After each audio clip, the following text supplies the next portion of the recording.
राज्यातील सार्वजनिक वितरण व्यवस्थेअंतर्गत शिधापत्रिकाधारकांना अन्नधान्य व साखरेचे वाटप करणाऱ्या रास्त भाव दुकानदारांना मार्जिनमध्ये क्विंटल मागे 20 रुपयांची वाढ करण्याचा निर्णय आज झालेल्या मंत्रिमंडळ बैठकीत घेण्यात आला।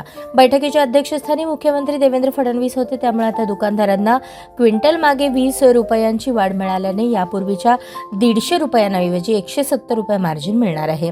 अंत्योदय अन्न योजना आणि प्राधान्य कुटुंब योजना शिधापत्रिकाधारकांना 53,910 रास्त भाव धान्य दुकानदारांमार्फत ई-पॉस मशीनद्वारे बायोमेट्रिक पडताळणी करून अन्नधान्य, साखर व इतर वस्तूंचे वितरण केले जाते। या दुकानदारांना केंद्र सरकारकडून 45 रुपये आणि राज्य सरकारकडून 105 रुपये असे एकूण क्विंटल मागे 150 रुपये मार्जिन म्हणून दिले जाते। या मार्जिन रकमेत वाढ करण्याची विनंती दुकानदार संघटनांकडून करण्यात येत होती।